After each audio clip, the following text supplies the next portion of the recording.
Halo teman-teman, Assalamualaikum warahmatullahi wabarakatuh. Ketemu lagi dengan saya Cak Dodi di channel Landscape Arsitektur. Saat ini saya berada di perumahan The Oso, tepatnya di Waru, Sidoarjo. Dan saat ini saya sedang mengerjakan taman, meskipun ini sifatnya masih berupa tanaman pohon dulu. Nah, untuk lebih jelasnya ikuti terus video ini ya. Ini adalah lokasi yang saya kerjakan tamannya, tepatnya di sisi kiri dari bagian, kalau dilihat dari dalam perumahan, atau sisi kanan dari pintu masuk perumahan, tepatnya di tepi saluran. Nah, di sebelah sini teman-teman, sebelah sini ada saluran. Nah, di sebelah sini kita tanam tanaman pohon, tepatnya yaitu jenis palem. Palemnya jenis palem raja.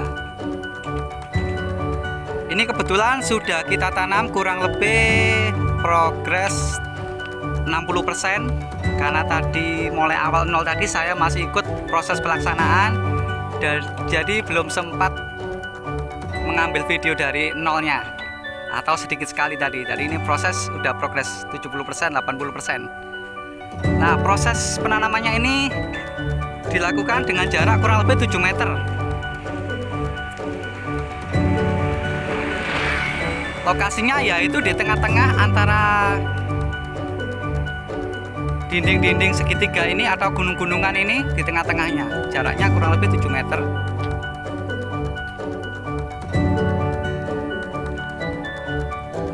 Ini teman-teman sudah rapi. Nah, kenapa mungkin ada teman-teman bertanya ini, kenapa kok daunnya ini dipotong atau juga diikat? Nah, oke teman-teman, sekalian saya coba membagikan pengalaman, informasi kenapa kok palem ini diikat bagian atasnya dan daunnya ini dikurangi. Fungsinya yaitu kita sebenarnya itu menunggu trubus bagian atas ini baru. Untuk daun lama ini kita korbankan, atau juga mengurangi supaya tidak banyak melakukan proses fotosintesis. Kenapa seperti itu? Karena bagian akar ini masuk belum bisa menyerap makanan sendiri dengan maksimal, karena masih akar baru ditanam. Jadi tujuannya adalah awal ini pembentukan akar dulu. Nah, indikasinya kalau akar ini sudah mulai terbentuk atau sudah mulai tumbuh, ini biasanya bagian ujung ini akan trubus baru, sehingga nanti perlahan semakin tumbuh, berarti nanti kita bisa lepas tali yang bagian atas dan kita buang daun yang sisi bawah ini, sehingga nanti tumbuh bagian tanaman daun baru, dan seterusnya, tumbuh 1, 2 dan seterusnya, sehingga nanti hasilnya lebih sempurna, lebih bagus.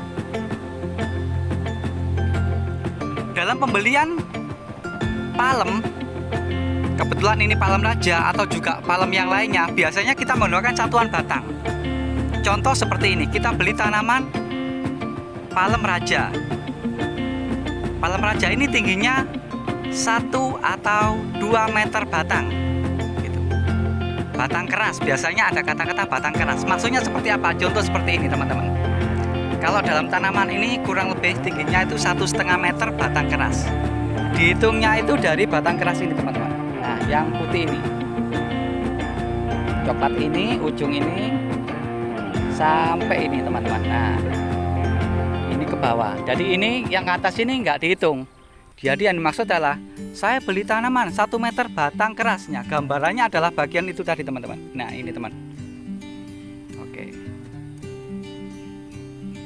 Nah, itu sedikit pengalaman jika nanti menanam palem, dan secara umum caranya sama, terutama palem-palem besar. Seperti mungkin ada palem kuning, palem putri, palem ekor tupai, palem sadeng, palem Washington, dan jenis palem yang lainnya. Oke, ini teman-teman, dari mulai ini bagian tengah sampai belakang teman-teman.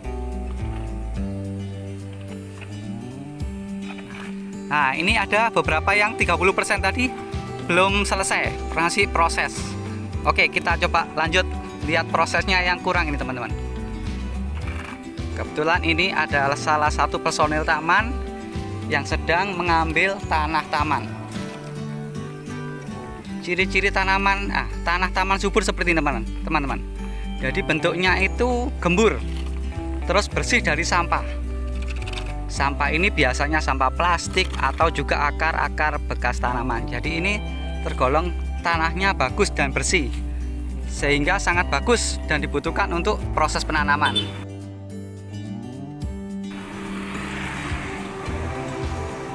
Warnanya juga cenderung gelap.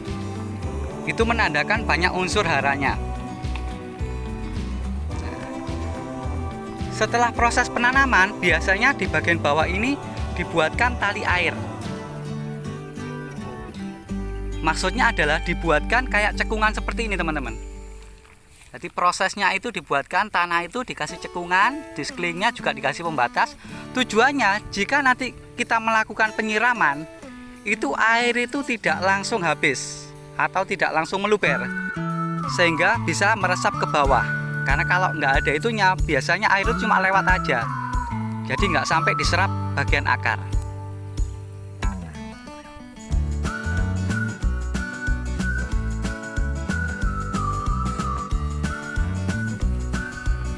Oke, kita jalan ke sana teman-teman, biar tahu proses penanaman palem raja.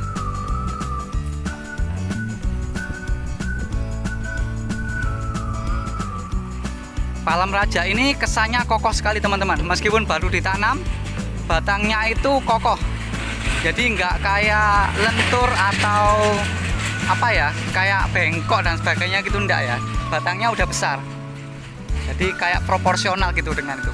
Dengan daun, batangnya sama juga bagian bawah ini.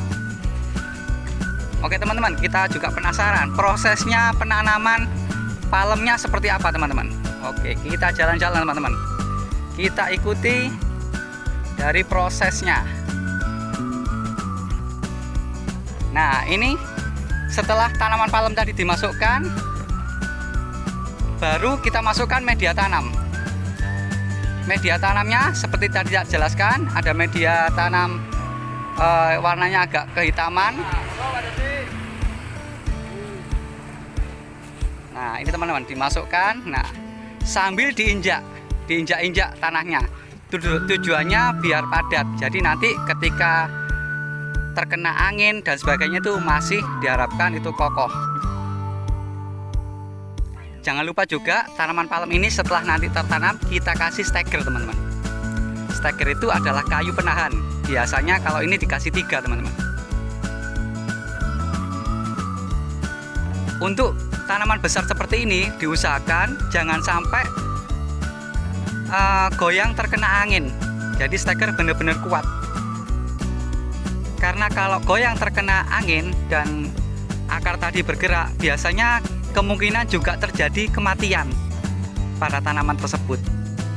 Dan juga diperhatikan bagian bawah jangan sampai ada genangan air. Misalnya ada sumber atau dekat saluran jadi basah terus, itu memungkinkan pertumbuhan akar juga akan terhambat atau biasa mengalami busuk akar.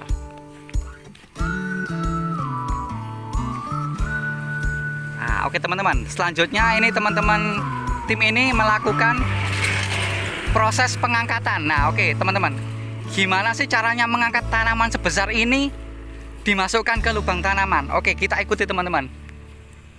Nah,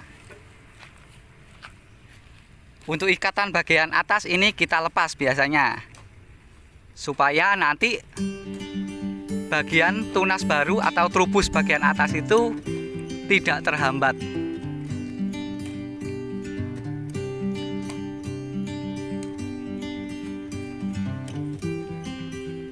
Ini teman-teman tingginya. Nah, mulai sini bagian ujung daun, ini batang, dan ini adalah bola tanahnya. Apakah bola tanah ini perlu dibongkar? Jangan teman-teman, jadi nggak perlu. Untuk gelangsi atau karung ini biarkan seperti ini teman-teman, karena akar nanti bisa menembusnya. Nah, oke teman-teman, ini kita ikuti proses pengangkatan. Bagaimana ini pengangkatan tanaman sebesar ini dengan menggunakan orang 3 aja untuk dimasukkan ke lubang tanam. Nah teman-teman, Ini tentunya sudah profesional ini. Ini kelihatan ringan, sebenarnya ini berat sekali teman-teman.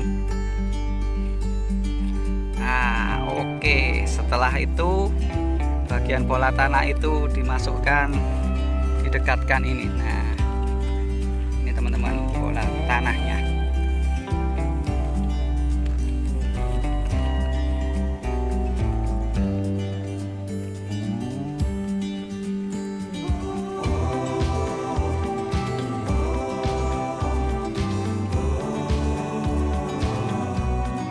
Oke teman-teman, itulah tadi proses pembuatan taman saya di perumahan The Oso, Waru Sidoarjo.